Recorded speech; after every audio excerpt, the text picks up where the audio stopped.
10 ദിവസത്തേക്ക് ഈ രീതിയിൽ ഇപ്പോൾ ചെയ്താൽ നിങ്ങളുടെ ജീവിതം മാറ്റാം. നിങ്ങൾക്ക് വിജയിക്കണമെന്നുണ്ട്, പക്ഷേ ദിവസങ്ങളൊന്നും മാറുന്നില്ലെന്ന് തോന്നുന്നുണ്ടോ? 10 ദിവസത്തേക്ക് ഒരു സിമ്പിൾ മോർണിംഗ് സിസ്റ്റം ഫോളോ ചെയ്താൽ നിങ്ങളുടെ മൈൻഡ് തന്നെ ഷിഫ്റ്റാവും. നിങ്ങളുടെ മനസ്സും മാറ്റം വരും. രാവിലെ ആദ്യ ചിന്ത തന്നെ ദിവസം രൂപപ്പെടുത്തും. അലാറം ഓഫ് ചെയ്ത് വീണ്ടും ഉറങ്ങരുത്. ആദ്യ 5 മിനിറ്റ് നിങ്ങളുടെ ഫ്യൂച്ചർ ഇമാജിൻ ചെയ്യൂ. നിങ്ങളാകാൻ പോകുന്ന വ്യക്തിയെ വിഷ്വലൈസ് ചെയ്യുക. ഞാൻ ഡിസിപ്ലിനുള്ള ആളാണ് എന്ന് മനസ്സിൽ റിപ്പീറ്റ് ചെയ്യൂ. ഈ സംവിധാനം നിങ്ങളുടെ ലക്ഷ്യത്തിലും ശക്തിയിലുമുള്ള തെളിവാണ്. ദിവസവും ഒരു പ്രധാന ലക്ഷ്യം മാത്രമെഴുതൂ. 100 ലക്ഷ്യങ്ങൾ ആവശ്യമില്ല, ഒരു ശ്രദ്ധ മാത്രം മതി. എഴുതുമ്പോൾ നിങ്ങളുടെ ബ്രെയിൻ സീരിയസ്നെസ് തിരിച്ചറിയും. ഞാൻ ഇന്ന് ഈ പ്രവൃത്തിയിലേക്ക് ഒരു പടി കൂടി നീങ്ങുന്നു എന്ന് മനസ്സിൽ ആവർത്തിക്കുക. ബ്രെയിൻ കേൾക്കുന്ന വാക്കുകൾ ഫ്യൂച്ചർ ഷേപ്പ് ചെയ്യും. എനിക്ക് കഴിയില്ല എന്ന വിശ്വാസത്തെ നീക്കം ചെയ്യണം. 2-3 പോസിറ്റീവ് ആവർത്തനങ്ങൾ ആവർത്തിക്കുക. എനിക്ക് ഓരോ ദിവസവും മെച്ചപ്പെടുന്നു. എനിക്ക് വിജയിക്കാൻ അവകാശമുണ്ട്. കോൺഫിഡൻസ് സ്ലോലി ബിൽഡാവും. ബോഡി മൂവ് ചെയ്താൽ മൈൻഡ് ആക്റ്റീവാവും. ചെറിയ walk, stretching, pushups, anything.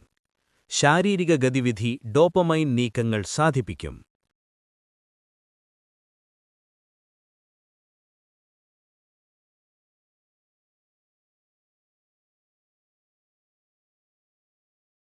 No phone for 30 minutes.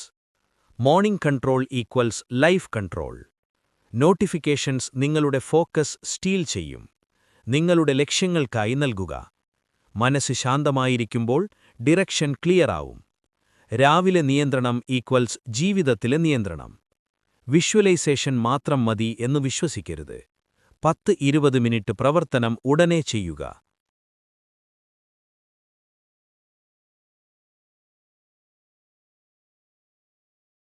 ഉദാഹരണം: write 1 page, read 5 pages, edit 10 minutes, practice 15 minutes, repeat for 10 days. Consistency rewires brain. 1 ദിവസം ചെയ്താൽ ആവേശമുണ്ടാകും. 3 ദിവസം ചെയ്താൽ റെസിസ്റ്റൻസ് ഉണ്ടാകും. 10 ദിവസം ചെയ്താൽ പതിവാവും. മനസ്സ് പുതിയ വിശേഷണം സ്വീകരിക്കും. You are not waiting for success. You are becoming the person who attracts it. Manifestation മാജിക്കല്ല. മനസ്സും പ്രവൃത്തിയും സ്ഥിരതയിലുമാണ്. 10 ദിവസം രാവിലെ നിയന്ത്രണമുണ്ടെങ്കിൽ നിങ്ങളുടെ മനസ്സും മാറും. മനസ്സു മാറുമ്പോൾ ജീവിതം മാറും. എന്ന് 10 ദിവസം ചലഞ്ച് തുടങ്ങണോ? സ്റ്റാർട്ട് എന്ന് കമന്റ് ചെയ്യൂ.